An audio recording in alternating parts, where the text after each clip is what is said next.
You were very colorful. Oh, I remember. Very colorful. Oh, and when I wow. instantly went to your page, I was like, this girl is dope. But it's so crazy Thank how you. fast time flies. Yeah. And you really get to know somebody through their social media. So to be able to be sitting down with you, I want to start by saying thank you. Thank you. I am honored that we are about to do this. I'm so excited. Thank you for having me. You're Your welcome, personality, girl. just your down to earth. Yay! I will make up words on the spot. Come so on with FYI, it! Put it in the Urban Dictionary, if you will. But no, like your true self is just dope, and I really appreciate that. So thanks for having me. Thank you. No, you're welcome. I always tell people this, and it's not even that I'm being corny. I am just a reflection of you. So if somebody coming to me acting crazy, I'd be like, damn, do I need to reevaluate myself? You know? That's real talk, though. Yeah. That's real talk. Yeah. Okay, I respect it. So how did you, and I hate to start this like this to make it sound so cliche, but life throws a lot of curveballs at us. You know, we're young adults. We're trying to make it and understand this world. Yeah. You know what I mean? I don't know if you saw this meme on social media where it's like, how is it that when you turn 18, you wake up and stretch and you got a $150 bill? Like, wait a minute, where did you come from? But it's true, though, because It is. And to be able to push through all of this stuff that comes our way to just survive. Yeah. Oh my How God, did you be able to keep your voice when it came to music? It was hard, honestly. I've had so many ups and downs, which I feel like everybody has in life, and especially when it comes to artistry and just being in music or, you know, whatever that realm of, like, you know, the arts implies. But as far as me personally, family is like everything. Listen, and when I say family, not just like my mom and dad and my siblings or, you know, my aunts and uncles, whoever. I also mean like my close friends and loved ones, just people who I just really cherish. Right. But because, I mean, we've been through a lot. I think everybody, like I said before, we've all been through a lot. But as far as music, like a few of my siblings, like they have their places in music. Like I have a brother that plays drums. Yeah. And when I was younger, I wanted to play drums. I was like, I want to do this, I want to do that, I want to do this. I'm going to be Sheila E. Listen, I just want to do everything and nothing. Jack of all trades. For real. But I had like my brother who plays he plays keys, Lordell, and we kind of like stuck with music, and Lloyd as well. But I didn't know my place because when I was younger, I was doing like background vocals and I was playing the background, so I didn't know what my voice was at the time. Actually, but at least you were tuning it up and didn't know. I was trying to. I definitely was, but then when I actually got connected with my vocal coach a few years ago, actually, I just realized this is what I love doing. I've always been writing. This makes me feel good. Right. So like listening to like artists like India Ari and stuff like that, that just helped me like find myself and figure out who I was and like what part music plays in my life. I know my dad's sister, she was the culprit. Okay. She would not let us leave. Of course. Until we sang some song. Some song with harmonies. So okay, what was y'all go-to song? You wanna know what mine was? Okay. Me and my sisters, Whitney Houston, I'm Every Woman. Girl, we were ugly looking. But passionate. Yeah, hitting no tunes, you know. You didn't make me stressed. You like trying to catch that moment. Yeah. Well, we had to sing, but we were younger. We were in church. We had to sing like some kind of gospel song. Got you. Okay. So like, oh my God. So when it was at the time, the ones that would be singing would be four of us. So we would hide with our cousins, so we wouldn't have to sing. We'd be in the truck. We'd be in the truck, like it's time to go. And then she'd be like, "Y'all not leaving unless y'all sing this song." We like, oh, okay, y'all. So you would have like a whole bunch of family and stuff watching, or would it be just for her? It would be whoever's around. So usually my parents, my cousins, my uncle and her. And if we were with someone else, it would be with them. Yeah. Oh, you're performing, baby. You had a whole audience. What you mean? Yeah. They giving you bravos. And she sang. So she was like, I need to hear this. I need to hear this. Which, I mean, little things like that, when you're older, you actually appreciate it. Because little did you know, it built up the confidence that you have now. Hell yeah. It showed you that you really had it and didn't even know it until we became older. Right. And that's when a lot of the stuff, we be like, wait a minute, shout out to, what's your high name? Out there. She a real motherfucking MVP. Come on. Period. You know? And then it's like, you know, and then when we grow up, and we go through that, because you said that was when you were a kid, right? Mm-hmm. So when we grow up and then we go through these beautiful years of being a teenager, where we're really trying to learn ourselves, why we don't look like this, why can't I have that, why can't, you know, so we start going through all that. Then to enter our 20s, it really affects our mental. You know what I mean? It doesn't matter. I don't care how strong you grow up. Everybody sometimes has a breaking point. Yeah. Oh my and God, yes. to deal with, you know, and I'm so glad that now in 2019 people are talking about mental health because it was something that once upon a time you were crazy or she's crazy or whatever, and it's like, but if we don't handle that, like, it's a lie. You know what I'm saying? I completely agree. Yeah. And it's just like, and I think that with our dedication to our craft, what does your typical week look like? Okay. So I treat my craft and my, you know, my art as a job, like a 9 to 5. So even if, you know, I just want to chill out, I make sure that I have accomplished some goal. Right. I have to accomplish some goal because it just doesn't sit well with me. Yeah. So a typical week would be me making sure that I work out that day, making sure that I do some meditation, making sure I breathe. And the first thing I do when I wake up, I stretch. Come on now. I open up the blinds so I can look outside. I'm like, okay, I'm alive. I'm here. There's some sunlight in the room. Let's try it again. And I stretch. And I stretch. So after that, I immediately start researching and learning about my craft. So I learn about the business side of it, the marketing side of it, and it intrigues me. I found that out not too long ago. Like, this actually is really interesting. Yeah. So I just study, and then I come up with plans. And so I have open my spreadsheets, and I just type down, hey, this is what I'm going to do for promotion. This is what I'm going to do for that. And I just work. I work, and then I make sure that I have time to breathe. Yeah. So I may say, okay, you've done this amount of work. Now you can just take 30 minutes to play your game for your ADHD. I'm done. So I pick up my phone. Oh my God. What game? I'm so embarrassed. What is it called? I'm so embarrassed, but it's called Homescapes. Get up. I need to find it. Let me see what the app cover looks like so I download it. It's so stupid. Homescape. It's a picture between Candy Crush and like rebuilding this house. And let me tell you, it's probably my Sims fix. Okay, Sims. I'm done. Something's completely wrong with it. Oh, it helps my ADHD, but it helps me take up. My brain needs a break. I need a break, or I'll say, okay, watch this show on Netflix because you worked this amount of time, and that's like my lunch break. Yeah, you know what I'm saying? So that's what I pretty much try to do consistently every day. Yeah, and then there's times where I know, like, if I haven't seen a friend for a while, I'll catch up with them. Just, you know what I'm saying? Because I feel like time is short. Of course it is. If we're not seeing that now, the older we get, it's like, what? Hell yeah. Oh my gosh. Girl, like, oh my gosh. So what's the last full season you watched? It was not that long ago. I'm a binge watcher. You are? I am. Girl, I just got hip to like watching Rashonda again because I think there's somebody like, for me, it's really hard for me to be like, okay, Megan, you got an hour and a half to do whatever. I'll be like, I'm not finna watch no show. I'm finna lay right here and scroll through Instagram. You know what I mean? Like, and it'll go through real quick. I watched Pose. Oh, I haven't seen season 2. Pose. And that's probably because I don't know what it's on. Okay, if you know. I know it's on Netflix, but I know season 1's on Netflix. One is on Netflix. You just need to find somebody who will give you that charter demand.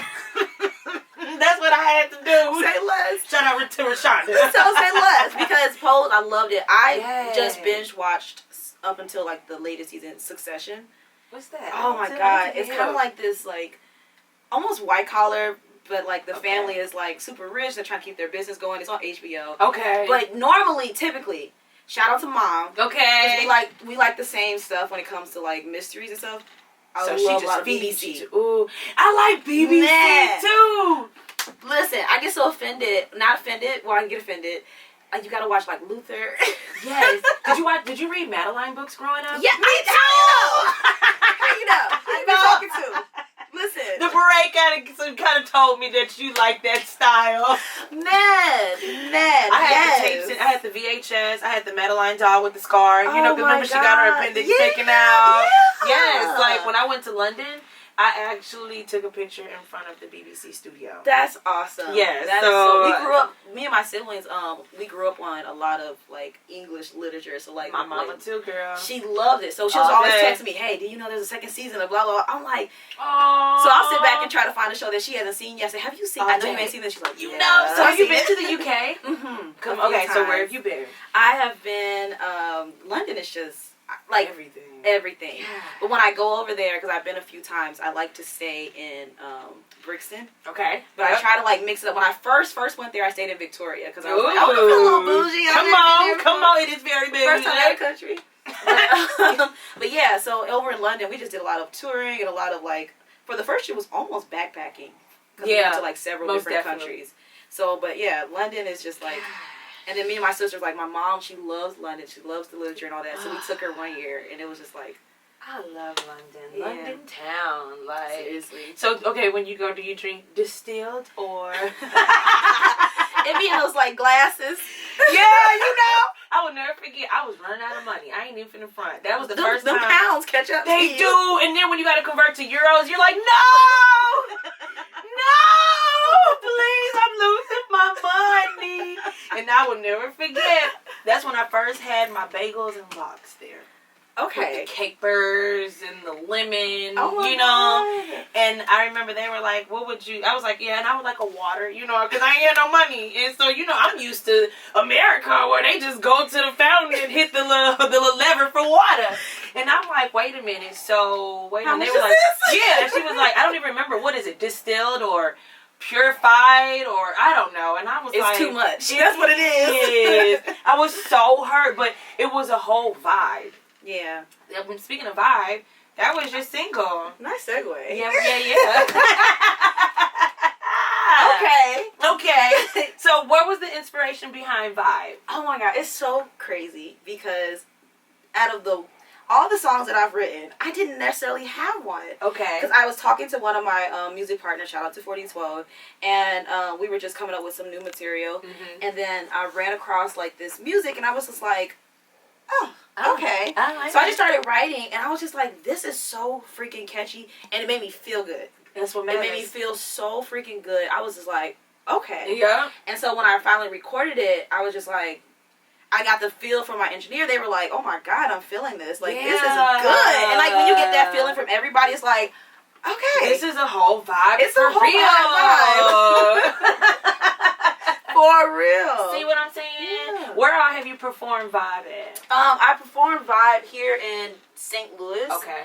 And that's it, actually. I haven't performed it outside of St. We Louis need to yet. get it to I London. was like, listen. Come on now. Listen. I'm going with you. Come on. Hey, let's go. Let's go. Because when I released it, I had a performance in Chicago, but I was just like, I like to fill out, the crowd, and like what type of like atmosphere I'm going to be, performing in. So I was like, not the summer one yet. But then I was like, okay, somebody said a pool party. I'm like, y'all gonna listen. Y'all gonna hear this. Y'all gonna hear this song. Dress down today. Yeah. What do you do when the vibe is not right and somebody be trying to come for you and you like, hold up now, I'm trying to be this soulful singer, but you can get it too. I've had that problem. Where you had to take the glasses off with it, like, hold up, you testing me, I've definitely had that problem, and it's like, you have to, because you get in a place sometimes as an artist where you get too hungry, and I've been in that place several times where I just forget everything and just want to go after it. Right. And it's like, you're missing the signs. So what I do for me, when I'm missing the signs, I hit up my siblings. What does it look like? My brothers who are musicians, my non-brothers and my brothers' brothers who are musicians, and I say, what does it look like to you? And if it's not right, or if I'm in the situation, I handle it accordingly. I start off with being respectful, but I also don't forget you have to be respected as well. Like, everything is not for you. Like, all opportunity is not good opportunity. You sure are right. So, and then how do you deal with those moments, especially being a woman? Oh my God.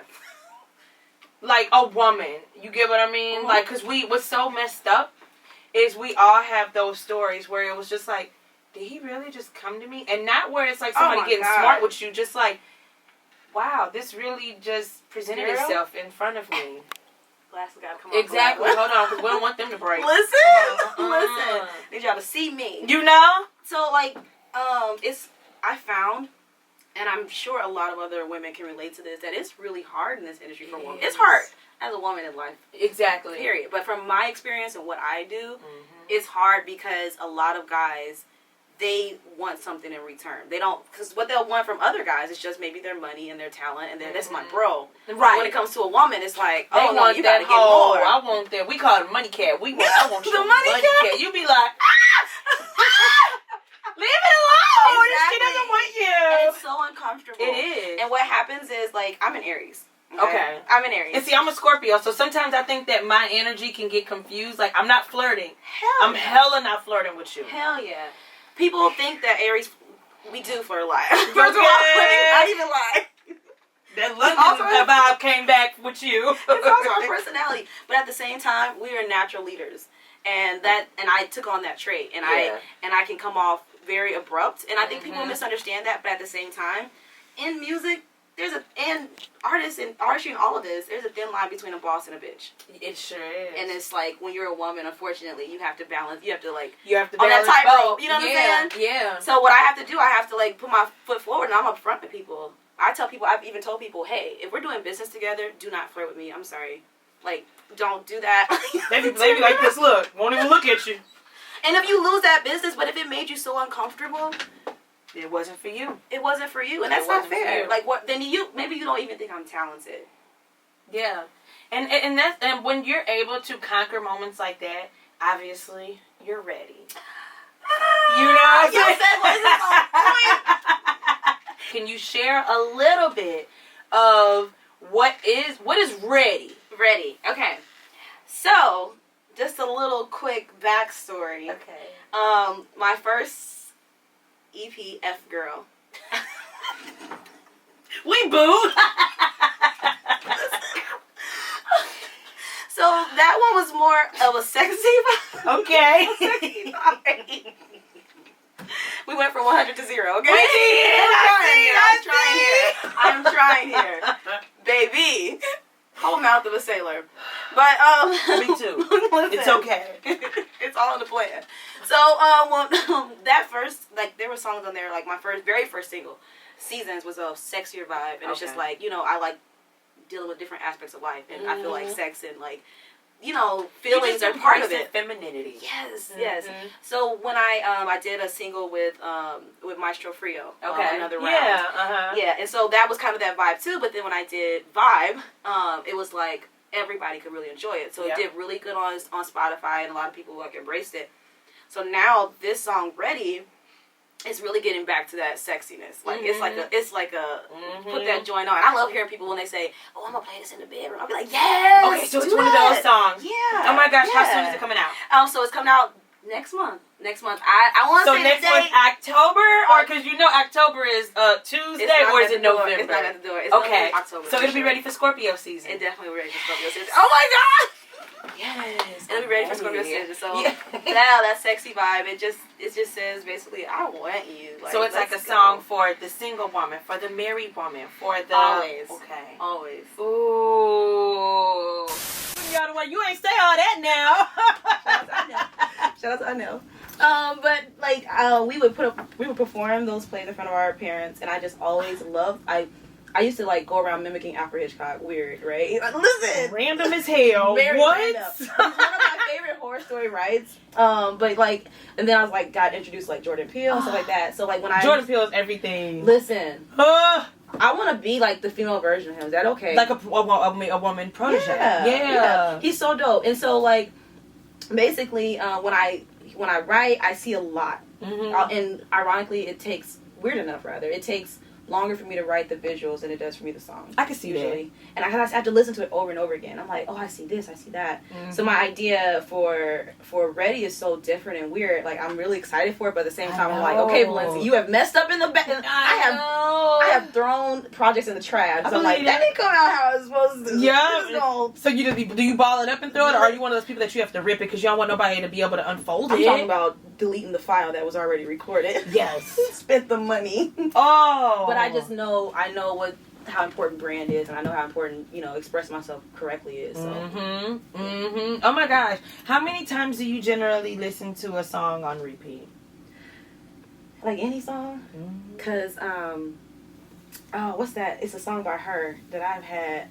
Oh my God. Look, I gotta cheat. That's all right. It's been on repeat. I will listen to a song on repeat, and I still won't know the words after I'm done. But me too. I have to. How often do you listen to that, like on repeat? Like lately, every day. But I listen to it like 10 times in a row. That's like me. You wanna know? Okay, so like I would listen to a song on repeat for like days. That's bad. But when the boys, I know. But when the boys get in the car, if it's cursing involved, then I won't listen to it. You know what I mean? But like the moment they get out, I can't wait till I drop it. yes, you already know. You know what I'm saying? I'll be wasting my whole drive to work on the same song. My song right now that I'm listening to, shout out to Summerella. It's called Pretty Bitches in the Trap. I've heard the remix with Gucci Mane. Yes. And I love it. Okay. So and Trouble in Tokyo. Funny story. When I heard the dun dun dun dun dun dun, I said this DJ is mixing the heck out of this song. Yes, and it was like, no, that's the song. I can't remember that. I had a whole. It was like I had chills. Oh yeah, that's how I feel. That's how I feel about like songs. Who is an artist growing up that would shock people? That it's like, okay, especially when you mention who you are inspired when it comes to screenwriting, but when it comes to music, what are some artists that people be like, what? Like your playlist. Okay, so my playlist is all over the place. Okay. So you may hear some Solange, and then you'll hear some trap music, but then you'll turn around and then you'll hear some, I don't know, U2, and then you'll be like, listen to some the Beatles. I love the Beatles and Queen. You know, Abbey Road, they just had like an anniversary for that. Yeah. I like those types of inspirations. Like when I was growing up, my mood. So when I was doing my homework, I listened to film scores. Because I have really, really bad ADHD. Like, yeah, and you really can't bad. listen to lyrics because then it's going to take you into a world that you just joined and this in. Is me. Like, yes, that's me too. Like, this is my grade. Exactly. Trying to take apart. You know, you're like, okay, let me get some instrumental. Listen, but or when I'm like driving, I need to like calm down, maybe some jazz. But I really switch it up. But growing up, Indy.Arie, Solange, and Janelle Monáe. Okay. Janelle Monáe especially. Like, I like her. She was so inspiring to me. Like, different. And I remember her from MySpace. Like, I used to stalk her MySpace. Like, and she had a totally different vibe then. She did. But when I used to write, but it was the same. Yeah. But when she really ventured out, it's like, okay, that's that. That's for real. She found herself. Listen. Yeah. And her creativity. And then she's from Kansas, and I was born in Kansas. So like, it kind of like... Okay, so you were born in Kansas. I didn't know. Yeah. Cats out the How bag. did y'all get here? We drove. Shut up. You know what the hell I meant. Like, no, we took the horse and carriage. What the hell you did? No, it's a good question. So, my mom and her side of the family is from Kansas. Okay. And, my Grammy, R.I.P. Graham. I know. They're all from Kansas, and then my dad, he's from St. Louis, and like, where did they meet? So he went to school in Topeka. He went to school in Topeka, Kansas. That's that's how it always happens, right? Mm-hmm. So a good chunk of us were born in Kansas City, Missouri, or Topeka, Kansas, and I was born in Kansas City, Kansas. Okay. But I was only there until I was like 6, and that's when we came back here, and that's when. Well, he moved here to become a pastor. So, okay. Yeah. How many siblings do you have? I don't think I asked you. No. I have 3 brothers and 3 sisters. Okay, so it's 7 of y'all. Yeah. I really wouldn't want to mess with y'all. I wouldn't have you would have been my friend. Like, hey girl. Like, how are all those siblings? Yeah, I know. How are all 20 of those siblings? Right. That strong one. That one girl, like, she can pack her. Exactly. I ain't messing with them. Matter of fact, I don't even see them coming my way. It's definitely a gang of us. That's gang. That's I like it. Family is the gang. Do they all come to your performances? Oh, yeah. Like, when they can. Like, when I went to Chicago, sometimes it was like a back-to-school event. I had my nieces come out and they danced, so I had them dance with me on stage. Aww. And then, like, so my oldest sister and my older sister, they came out with me. We all traveled out there. That is so cute. Yeah. Gosh darn it. What is a goal that you don't mind sharing with us that you have that you're about to tackle? My goal? Yes. Okay. So my goal is to really set a tour. Okay. Because I really, really love, I don't know, I just know how to embrace people and just like really connect with people, and I love that while I'm on stage. So, okay. And I'm so out there. And I just like, I know. And I just love connecting with people. So I really, that's one of my goals. One of my top goals is to actually get like a tour within the next 6 months. And, yeah. Just you. Yeah. And just you. And that way the world can know even more of you. Yeah. You and I really want to get over to Europe. I know. I know. Listen. We're going to get there. We're going to get there. Because I follow a lot of people on there just because I want to act like I'm there so I know exactly what you mean. Well, when you have your behind the scenes, whether you're at the studio, I would totally love to see you like in your form, to see how you birth your ideas. I would really love to join you on your journey. Come on. And I'm so glad you stopped by the O Show today. My God, thank you for having me. I am excited. And your next performance is how soon? My next performance is on the 13th. It's the Black Hair Expo. Okay, where's and it that's at? at the Holiday Inn. Okay. So, yeah, that's which my one? next show. The one that Chingy pulled up with the rims? That's a good question. Okay. We'll have the details And below. we'll be right back. With that being said, save the date, October 13th, right? Yeah. At the Holiday Inn, TB, what is it? TBD to or what the You hell? know what? You Why don't y'all follow me on social media There at we Dan go. Valencia? And See? oh, I gotta give you something. I got some Yes. Valencia bucks here for you. I mean, you want the last $2? Yeah, come on now. My last $2. Look at this. I got that cash, baby. So I'll definitely be posting about like my up and coming shows and like Please. keeping everybody in the loop. Instagram, Twitter, everything is at Damn Valencia. Damn Valencia. Damn. The Damn fuck? Damn Valencia, I missed some shit. No. Damn. What's your favorite curse word? Damn. Yeah. Girl, thank you for coming on here. No, thank you for Damn.